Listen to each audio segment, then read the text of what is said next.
Chapter 13, we'll pick it up in verse 12, but also Luke chapter 24, now entitled the message, Dealing with Disappointment. See, the most painful word in the English language, I think, is the word expectations. You thought things would be different. You thought that they would change. You thought you'd be richer. You thought they'd be kinder. You thought by now things would be a lot different than they are, but they're not. You thought they'd show up and they didn't. You assumed, you thought, you supposed. And these can be crushing words. In Luke chapter 24, we see the resurrected Jesus, but not all the disciples know. Some of the faithful women ran, they came to the tomb and it was empty.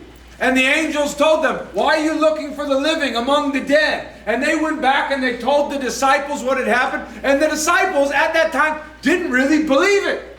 Some said, "Hey, let's go check it out ourselves." And then we see in this passage, not just the 12 disciples, but Jesus had many disciples, and one of them by the name of Clopas and another disciple, they were deciding that they would travel about 7 miles, and as they're walking on the road to this village called Emmaus, their eyes couldn't perceive, but it was the resurrected Jesus. And they were talking about all the things that Jesus had done, the healings and the miracles, and how they had thought that He was the Messiah. And then Jesus, in His resurrected body, they didn't perceive it was Him, joins them as they're walking and says, "Gentlemen, what are you guys talking about?" And he said, "What are you, an ostrich with your head buried in the sand? Are you the only one in the world that didn't know about Jesus of Nazareth, the prophet of God who did all these amazing miracles?" Look at verse 21. It's a sad verse. It says, "We had come to have believed." In the past tense. We had believed, we had thought, we had expected Him to be the Savior. But apparently He's gone now. He was crucified. And there were some ladies that told us that the tomb was empty and maybe He rose from the dead, but it doesn't seem like that to us. And as they kept walking, Jesus is listening to this. And then Jesus probably could hardly take it anymore. And He says in verse 25, and then He said to them, "Oh, you fools!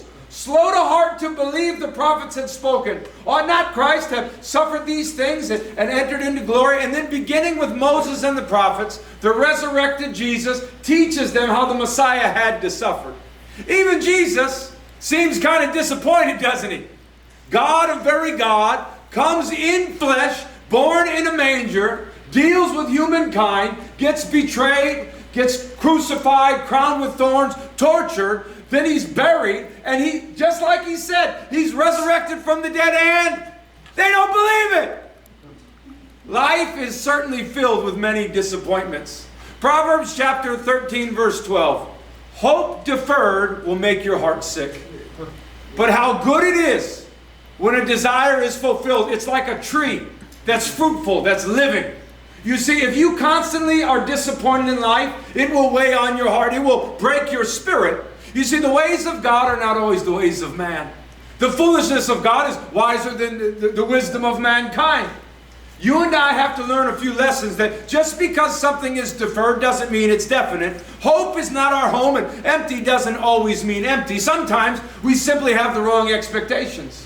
How many of us could testify that there's been times in your life you didn't think God would work the way that He worked? You didn't think you'd have to hit rock bottom before you'd really meet God.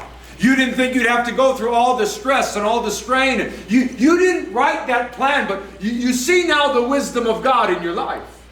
Testimony after testimony will attest and say, "Hey, I didn't enjoy it. It wasn't easy. It was a great hardship, but God was doing a work."